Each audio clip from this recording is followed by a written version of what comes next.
Morning sir, this is Mushtaba Siddiqui, how can I help you? बिल्कुल sir, आपका number मेरी screen पर शो हो रहा है, आप प्लीज़ वेट कीजिए, मैं आपको चेक करके बताता हूँ। नहीं sir, I am really sorry, मैंने चेक किया है, हमारी तरफ से तो कोई इशू नहीं है, शायद आपकी साइड पे ही प्रॉब्लम। Thank you. यार डीजी कुछ ज़्यादा ही फॉर्मल नहीं हो गया? तुम सेल्समैन थोड़ी हो जो कुछ भी पहन के चले जाओगे। देख ले, वहाँ पे लड़कियाँ भी होती हैं। इसलिए तो तुम्हें इतना सजा के भेज रही हूँ ताकि तुम्हें देख के ना आहें भरती रहे। ये तेरी मुझे समझ नहीं आती, कभी तू मेरे मोटरसाइकिल के डब्बे से जेलस हो जाती है और कभी तू मुझे खुद तैयार कर करके बेचती है। तेरे जैसे ख्वार आदमी के साथ ना सिर्फ डीजो ही चल सकती है। मिस्टर मुश्तबा सिद्दीकी, चाय जल्दी से पी लो, लेट ना हो जाना, इस बार मैंने तुम्हारी गारंटी ली है।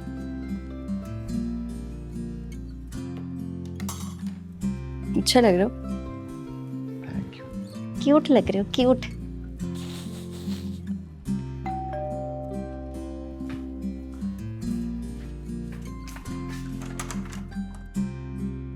हेलो हेलो, क्या हो रहा है? कुछ नहीं, बस अभी थोड़ी देर पहले ही मुझे को ऑफिस भेजा है। ये मैं आपके लिए लाई। Thank you. भाई आज किसी स्पेशल मीटिंग में गए हैं क्या? नहीं, उनका आउटफिट चेंज था ना, बहुत कूल लग रहे थे। वो उन्होंने अपना नया बिजनेस स्टार्ट किया है ना, तो ओह, बेस्ट ऑफ लक। वैसे आप सब नोटिस करती हैं, इस बिल्डिंग के एक एक अपार्टमेंट, एक एक बंदे की इन्फॉर्मेशन है आपके पास। हमारा बैकग्राउंड गांव का है डिज्जो, गांव वाले लोग ऐसे ही होते हैं, हर वक्त अलर्ट। कौन आ रहा है, कौन जा रहा है, आस पड़ोस में क्या हो रहा है, सब नोट करते हैं। दुख सुख खुशी गमी सब में शरीक होना पड़ता है ना। और इधर के लोग अपनी फैमिली में किसी को पूछते ही नहीं। नेक्स्ट डोर में कौन देखता है, कौन क्या कर रहा है, कोई जिए मरे, नो वन केयर। अच्छा खैर, मुझे ना मार्केट जाना है, मैं अब चलती हूँ, बाय।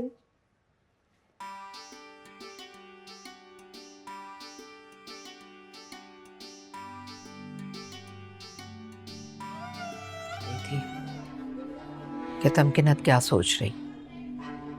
मैडम जी, मैंने बहुत कोशिश की अपनी तरफ से संभालने की, मेरे काबू ही नहीं आ रही, बिल्कुल ही बिखर गई हैं। तो मेरी सिचुएशन भी तो देखो। बेटी मुझ पर शक कर रही है कि मैंने उसका भी हक उठाकर बेटे को दे दिया, और बेटा वो एक पाई लेने को तैयार नहीं।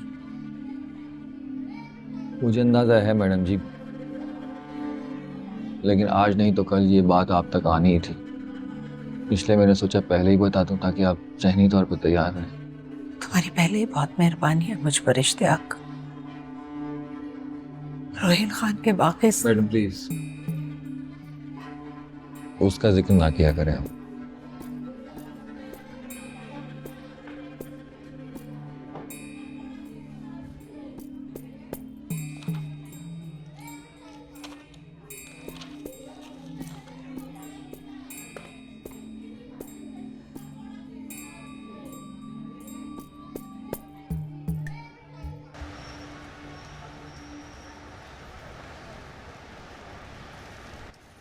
किधर आ गए?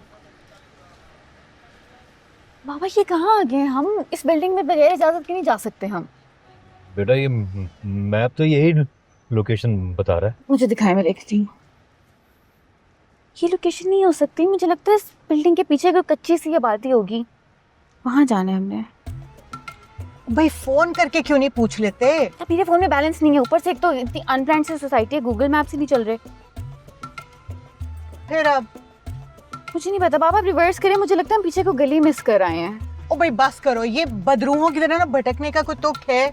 सीधे सीधे उसे कॉल करो और पूछ लो रास्ता, बात खत्म। डब्बू बेटा तू कॉल लगा। हेलो मुझी भाई, हम लोकेशन पे पहुंच गए, कहाँ जाना है? जी जी उसके सामने ही खड़े हैं।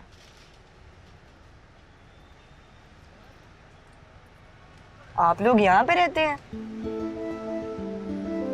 अच्छा, वो कह रहे हैं कि अंदर जाना है। वाह,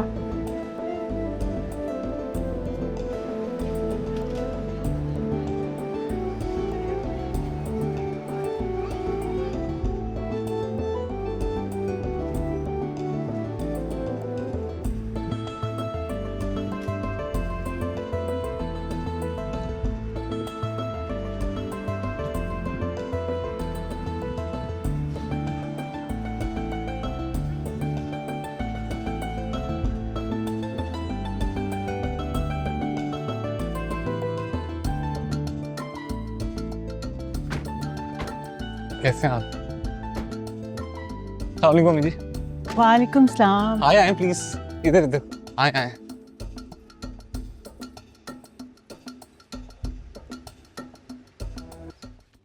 कैसे हो? मैं ठीक हूँ, आप कैसी हैं? ठीक। अकेले आए हो? जी। नहीं, मैं वो ये समझ रही थी ना कि शायद अम्मी जी ने मुझे बताए बगैर तुम लोगों को बुलवा लिया हो। शायद कोई खाना शाना किया हो तुम्हारा। मैं आपसे मिलने आया हूँ बाजी। खैरियत? कहानी सुनानी थी एक आपको। अजरा याद है आपको? अजरा फयाज जो हमारे स्कूल में पढ़ती थी, वही जिसका बाप आपको रिक्शे पे यूनिवर्सिटी छोड़ने जाता था, वही जिसे बड़ा शौक था अपनी बेटी को डॉक्टर बनाने का।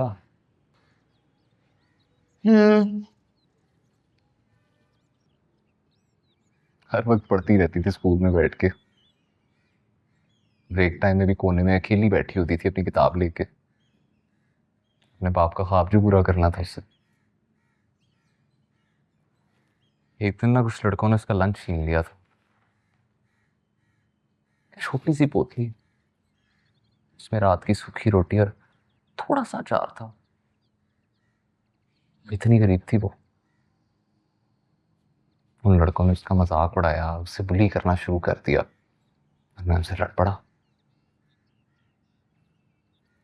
लेकिन मेरी और अजरा की दोस्ती हो गई इसके बाद।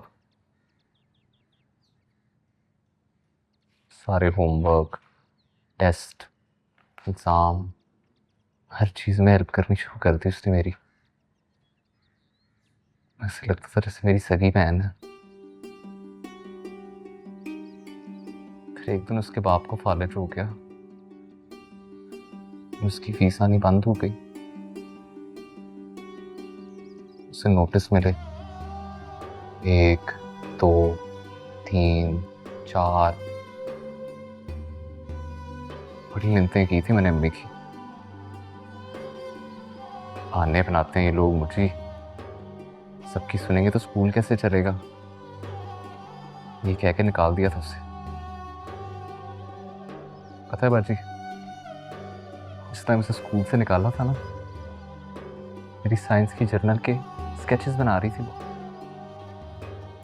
लेकिन स्कूल से निकाले जाने के बावजूद उसने 1 हफ्ता लगा के मेरे स्केचेस पूरे करके मुझे वापस किए। तब से स्कूल के पैसों से नफरत हो गई थी मुझे। 8th क्लास में था मैं उस वक्त।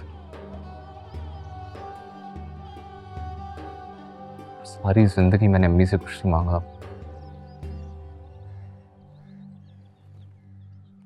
ये बात आप अच्छी तरह जानती हैं भाजी। अगर मुझे स्कूल से कुछ चाहिए होता तो मैं इस जगह को छोड़ के जाता ही क्यों?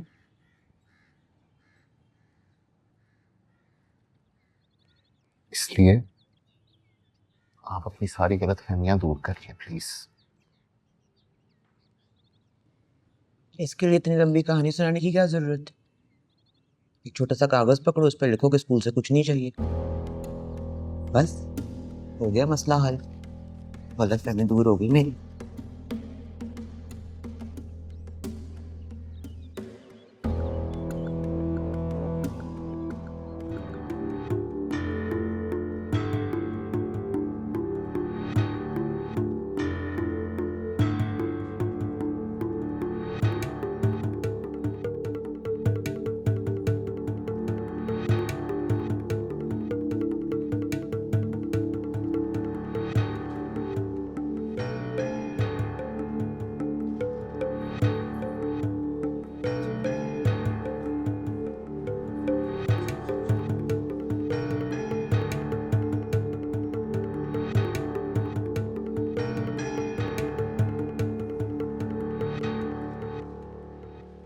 बता क्या हुआ?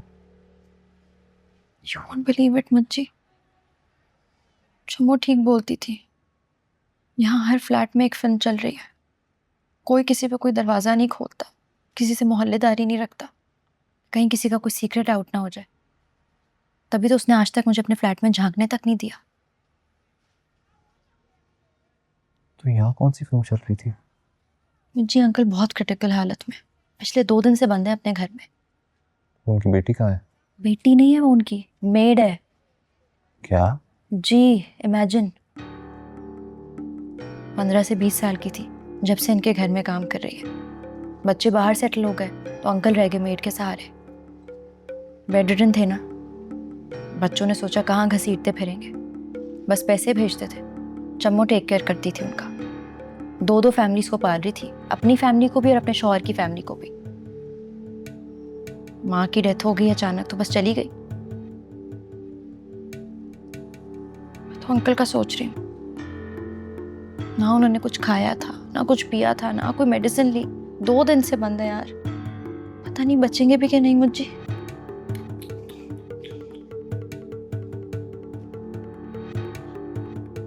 मुझे हम अपने बच्चों को कभी भी बाहर नहीं भेजेंगे। मुझे तो परेशान हुआ। नहीं बेचेंगे, पानी